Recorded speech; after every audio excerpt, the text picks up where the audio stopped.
Le baromètre. Le baromètre sur mazlec.net, c'est le miroir de ceux qui font et défendent la société au Gabon et dans le reste du monde. Sont en hausse sur mazlec.net. Anthony Obama et Sarah Mazouz en or.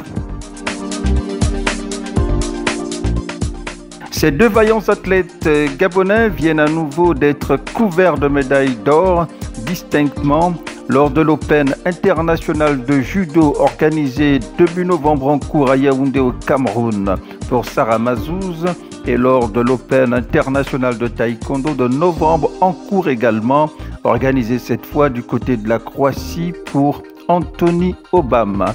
De l'or qui met nos ambassadeurs sur orbite à moins d'un an des Jeux Olympiques Tokyo 2020. Également en hausse. Général Julienne Mouyabi, première dame co-chef en second des forces de police nationale. À 58 ans et après 30 ans d'ancienneté, le général de division Julienne Mouyabi ouvre la porte à la junte féminine de la hiérarchie très fermée de co-chef des forces de police nationale, chasse gardée des mâles jusqu'à un passé encore très récent. Cette médaillée de courage et de dévouement de la police s'était déjà fait particulièrement distinguer en 2015 en étant la première dame commandant des troupes de force de police gabonaises. C'est en 1988 qu'elle incorpore ce corps de sécurité en qualité d'élève officier avant d'y arriver au summum comme commandant en chef en second chargé de l'organisation des personnels. Enfin, en hausse. Réseau Femmes Lève-toi. Ce regroupement d'associations féministes à la base fait œuvre utile à l'abri des micros et caméras en soutenant les prisonniers politiques par des appuis multiformes, notamment en panier en vivres, en vue d'apaiser leur présence en lieu privatif de liberté. Récemment sorti du trou, Frédéric Massavala a publiquement clamé sa reconnaissance à Femmes Lève-toi en guise de retour d'ascenseur à un bienfaiteur.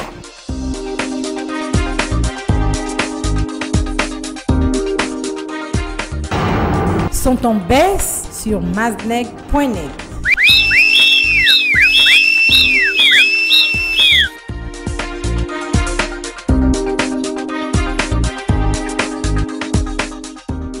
Max Limoukou, ministre de la Santé. L'homme hérite de véritables mouroirs, caricature accolée à l'hôpital public gabonaise dont la déstructuration du service d'urgence vient à nouveau de pondre un scandale assorti de mort d'hommes qui écorne davantage l'image déjà peu reluisante du centre hospitalier universitaire de Libreville, le CHUL, site du drame aux allures d'homicide involontaire. Les mots sont légion. Plateau technique obsolète, rareté des médecins spécialisés, sous-effectif de personnel soignant, déficit en fourniture de soins, bref, l'hôpital public est un grand malade en quête de thérapie de choc, loin du diagnostic vraisemblablement biaisé du projet de task force sur la santé, placardisé par le Premier ministre Julien Kogué-Bekale au motif d'apporter des fausses réponses aux vrais problèmes. Également en baisse. Farjon et la nébuleuse Agev. Le clan Agev pique du nez depuis l'éviction rocambolesque de son mentor Brice Lacruche Alianga du piédestal de directeur de cabinet d'Ali Bongo. Tels des pestiférés, Ils sont livrés à la vindicte populaire et à la vendetta politique après avoir régné sur des cadavres de nombreux politiques, singulièrement des pro-Ali Bongo et membres de la fratrie Bongo, harcelés moralement par les services de police judiciaire. Aux trousses d'actes de malveillance financière, la bande à la cruche Alianga peine à dormir du sommeil du juste. Enfin, en baisse. Julien Kogebe-Kalé, Premier ministre. Le chef du gouvernement gabonais est sur la sellette pour complicité passive d'actes d'enrichissement illicite.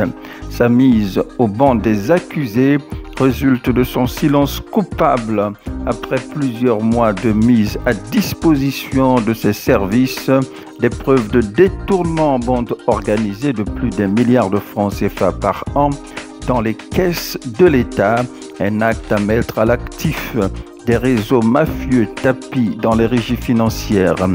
Outre briller par une indifférence, les syndicats des régies financières s'offusquent de l'absence de retour à leurs réflexions visant à tordre le bras à cette mafia bien huilée. C'était le baromètre www.mazleg.net